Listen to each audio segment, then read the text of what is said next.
వాలిని రాముడు చెట్టు చాటు నుంచి చంపవచ్చా? అసలు ఒక వానరంతో రాముడికి యుద్ధం ఎందుకు? సుగ్రీవుణ్ణే సహాయం కోరాలా? వాలిని కోరకూడదా? వాలి అడిగిన ప్రశ్నలేమిటి? దానికి రాముడు ఏ విధమైన సమాధానాలను చెప్పాడు? రాముడు ధర్మం తప్పాడా?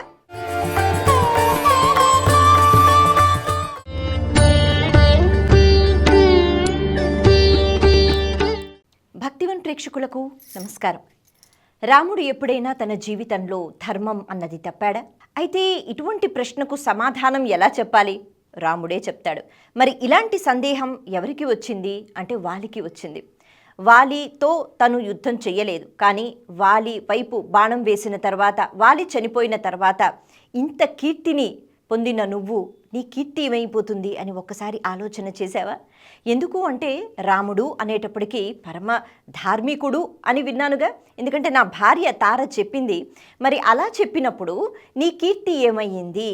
మరి నువ్వు ఇంత నీతి ధర్మం అని మాట్లాడతావు కదా, ఈ ధర్మం ఎక్కడికి వెళ్ళిపోయింది? ఎన్నో గుణాలు ఉన్నాయని అంటారు కదా, మరి నిజంగానే ఇప్పుడు ఆ గుణాలు ఉన్నట్ట లేనట్ట అని కొన ఊపిరితో ప్రశ్నలు వేశాడు వాలి చనిపోకముందు. దానికి ఎంతో ఓర్పుతో సహనంతో రాముల వారు సమాధానం చెప్పారు.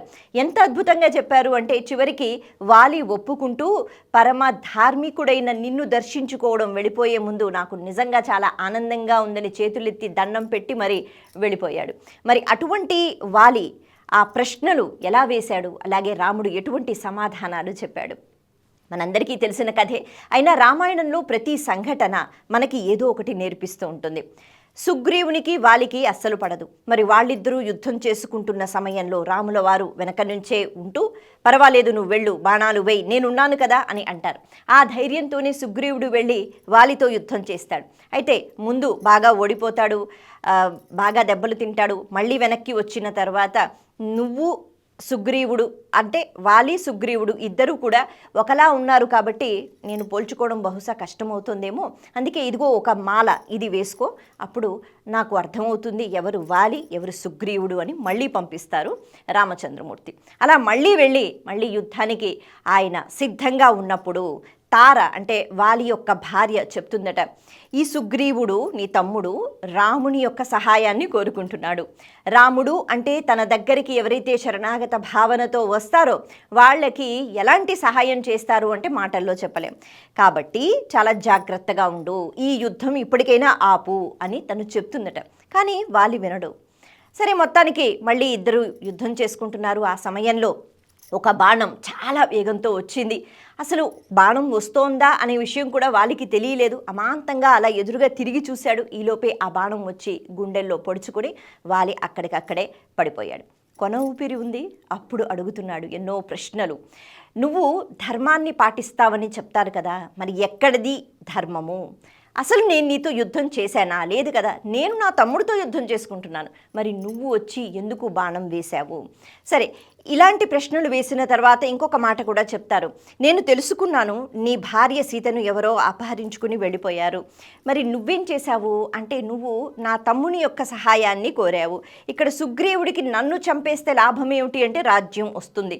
నీకు లాభం ఏంటి అంటే నీ భార్యను వెతకటానికి రాజ్యంలో ఉన్న వానరులు ఉపయోగపడతారు. కానీ ఒక్కసారి నువ్వు ఆలోచన చేసి ఉంటే, నేరుగా నన్నే నువ్వు అడిగి ఉంటే రావణాసురుడు భయపడేది నాకు. ఎందుకు అంటే చాలా సందర్భాలలో వాలిని ఓడించే ప్రయత్నం రావణాసురుడు చేశాడు, కానీ ఓడిపోయాడు. అందుకే నువ్వు ఒక్క మాట చెప్పి ఉంటే గనక ఖచ్చితంగా ఆ రావణాసురుణ్ణి తోకతో చుట్టి మరి తెచ్చి నీ పాదాల దగ్గర పడేసి సీతమ్మను నేను తీసుకుని వచ్చేవాడిని. కానీ నువ్వు ఎందుకు నాతో మాట్లాడలేదు? ఎందుకు ఇలా నాపై బాణాలు వేశావు అని అంటే ఇప్పుడు రామచంద్రమూర్తి మాట్లాడుతున్నారు.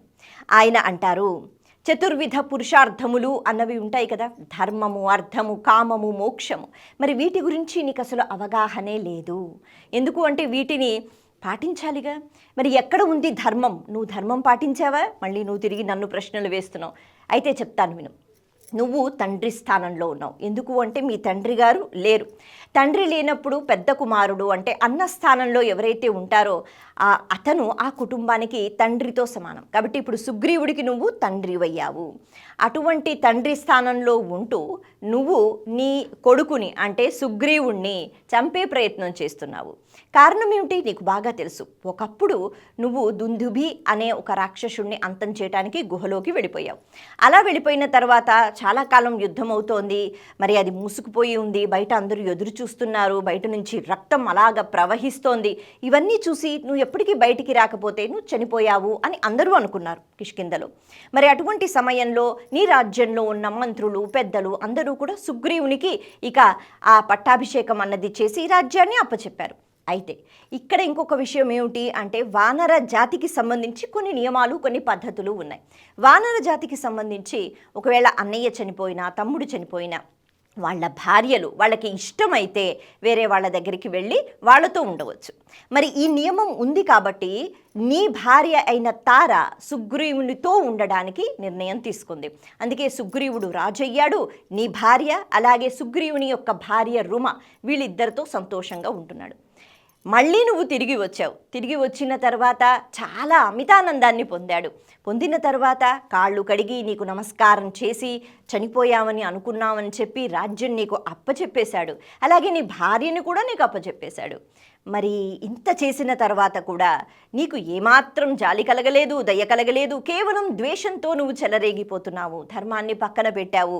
ఎంతవరకు అంటే సుగ్రీవుణ్ణి తరుముతూ తను భూమండలం అంతా తిరుగుతున్నాడు, పరిగెడుతున్నాడు, నువ్వు చంపేస్తాను అని చెప్పిన తర్వాత చివరికి ఋష్యమూక పర్వతం ఎక్కడైతే నీకు శాపం అన్నది ఉందో అక్కడికి వెళితే నీ తల 1000 చెక్కలైపోతుందని కాబట్టి అక్కడికి వెళ్ళి తల దాచుకుంటున్నాడు.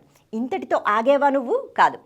ఇప్పుడు రుమ అంటే సుగ్రీవుని యొక్క భార్య తనకు ఇష్టం లేకపోయినా నీతో ఉండటం, బలవంతంగా తనని నీ దగ్గర పెట్టుకున్నావు, సుగ్రీవుణ్ణి చంపే ప్రయత్నం చేస్తున్నావు. ఇవన్నీ పాపాలు కదా. మరి సుగ్రీవుడు ఏం చేశాడు? తన ధర్మాన్ని తాను పాటించాడు. నువ్వేం చేశావు? నీ ధర్మాన్ని నువ్వు పాటించలేదు. ఇది మొదటి సమాధానం. ఇక రెండవ సమాధానం ఏమిటి అంటే నువ్వు ఒక వానరుడివి అంటే ఒక జంతువువి, మరి నేను ఒక నరుడిని. ఒక నరుడు జంతువుని చంపేటప్పుడు దాన్ని యుద్ధం అని అనరు. ఒక నరుడు అలాగే జంతువు ఎదురెదురుగా ఉన్నప్పుడు లేనప్పుడు దాన్ని యుద్ధం అని అనరు, దాన్ని వేటాడడం అని అంటారు. రామచంద్రమూర్తి మాట్లాడితే అంతా ధర్మంతోనే ముడిపడి ఉంటుంది. కాబట్టి ఆయన అంటున్నారు, ఒక మనిషి ఒక మృగాన్ని చంపటానికి నేరుగా ఎదురుగా వచ్చి యుద్ధం చేయవలసిన అవసరం లేదు.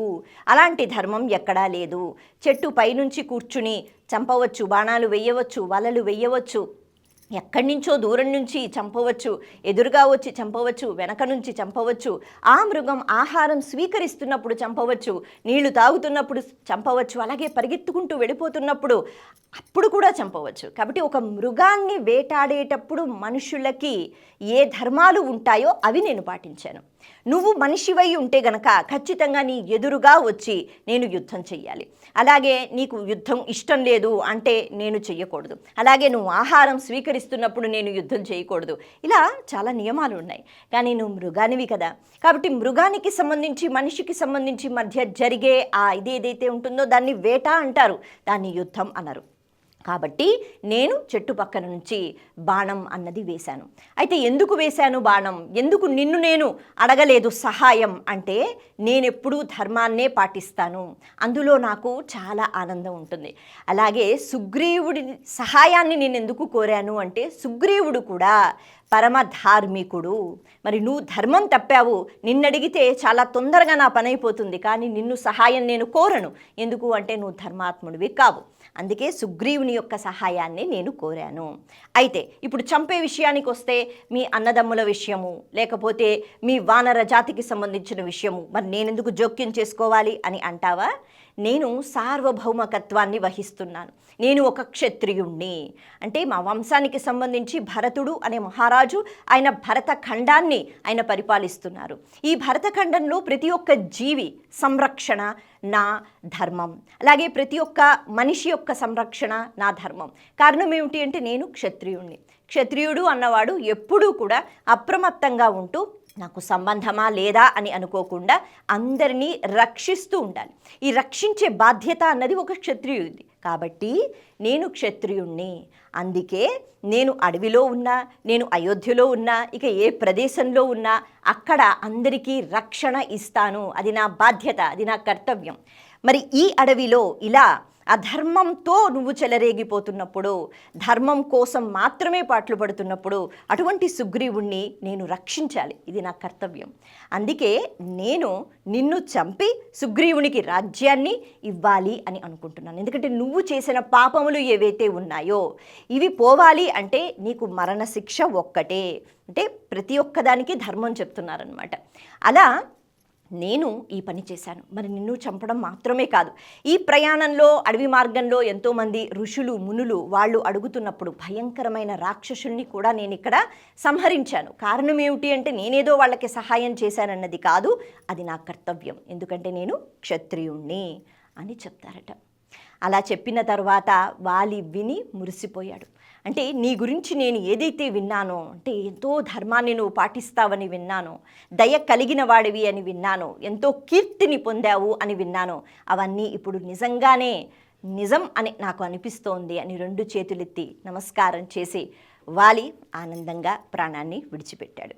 ఇలా రామాయణంలో మనకి కొన్ని సందర్భాలు ఎన్నో చక్కని విషయాలను నేర్పిస్తూ ఉంటాయి. అలాగే కొన్ని సందర్భాలలో అంటే ఇలా జరగవచ్చా, ఇలా చేయవచ్చా అని అనుకుంటూ ఉంటాం. కానీ వాస్తవానికి చాలా లోతైన విషయాలు ఉంటాయి. వాటిని తెలుసుకుంటే రామాయణం, ఆ ఆది కావ్యం మనకి ఎన్నో విషయాలను నేర్పిస్తుంది.